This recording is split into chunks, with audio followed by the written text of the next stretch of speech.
வணக்கம். நான் பார்த்தேன் சமைத்தேன் அன்னபூர்ணி. இன்றைக்கி நம்ம ஒரு லைட் பிரேக்ஃபாஸ்ட் பார்க்கலாம். இதில் ஃபர்ஸ்ட்டு பார்க்குறது பாம்பே மும்பைன்னு சொல்கிறோம் இல்லையா, அது ஸ்ட்ரீட் சைட் ஃபுட்லான்னு சொல்லி இது பிரெட் எடுத்து தான் பண்ணுறது. எப்படி பண்ணுறதுன்னு பார்க்கலாம்.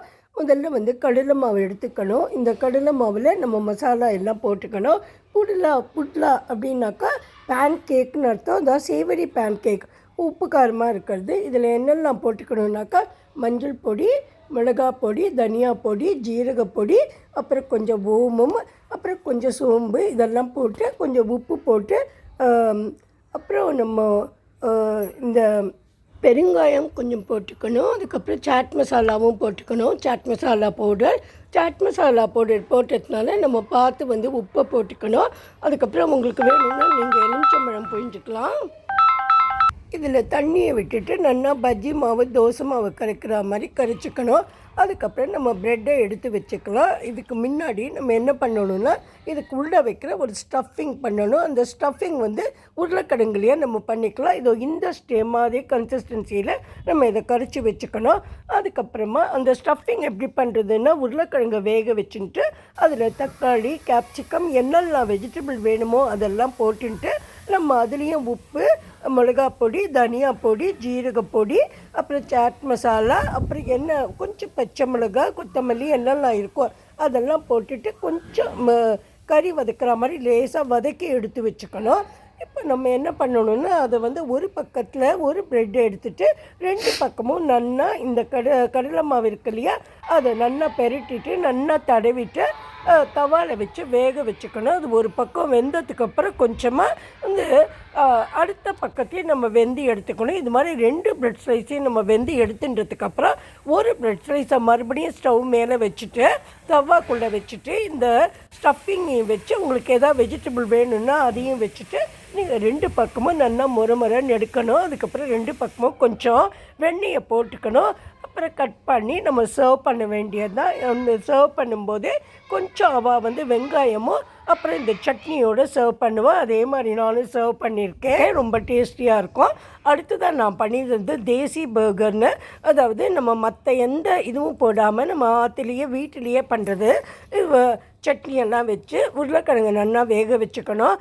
அதுக்கப்புறமா அதை நல்லா நம்ம மேஷ் பண்ணிட்டுட்டு அந்த உருளைக்கிழங்குலையே வெங்காயம் உங்களுக்கு என்னெல்லாம் வேணுமோ அவ்வளோ மசாலா பொடியும் கொஞ்சமாக பச்சை மிளகாயும் இந்த கொத்தமல்லியும் போட்டு இந்த மாதிரி தவாவில் எண்ணெயை விட்டு 2 பக்கமும் நல்லா விட மாதிரி வேக வச்சுக்கணும். நல்லா வேகணும் 2 பக்கமும்.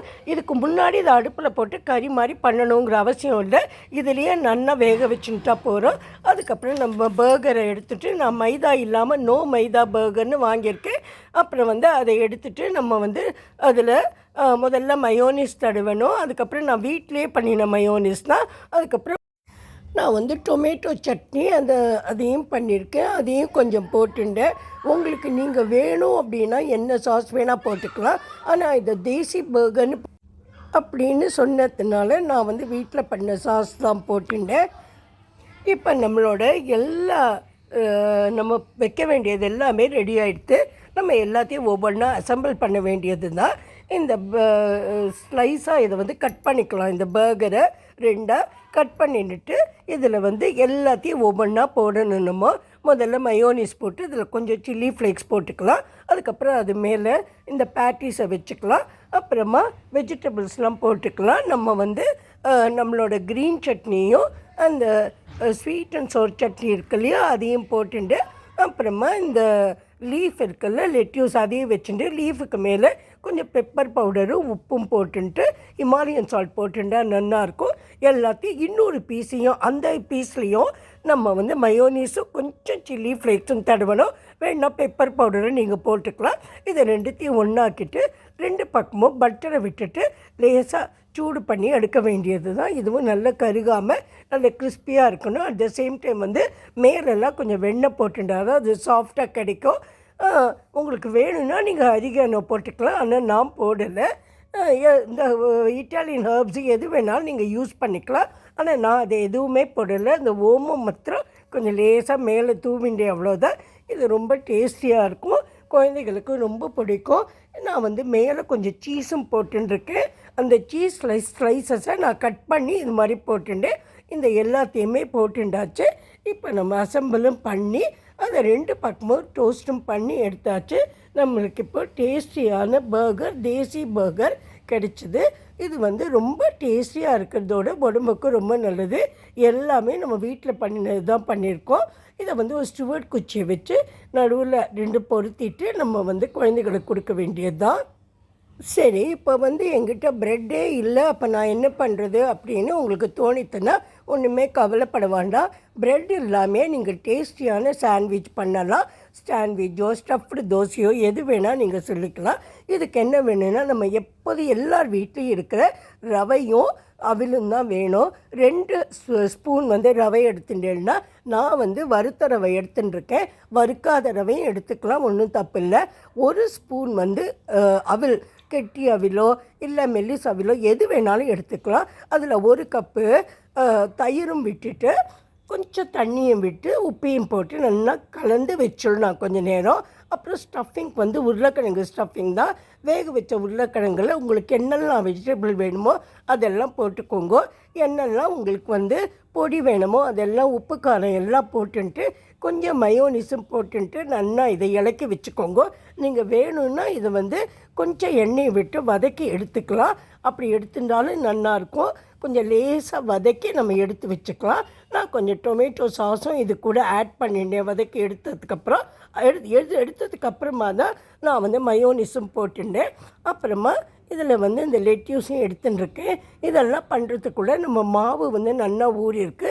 இதை மிக்சியில் போட்டு நல்லா சாஃப்டாக தோசை மாவு மாதிரி மையமாக அரைச்சி வச்சுக்கலாம். அரைச்சி வச்சுட்டு இதில் கொஞ்சம் சில்லி ஃப்ளேக்ஸும் போட்டுட்டேன். முதல்ல நம்ம உப்பு மாத்திரம்தான் போட்டுட்டோம்.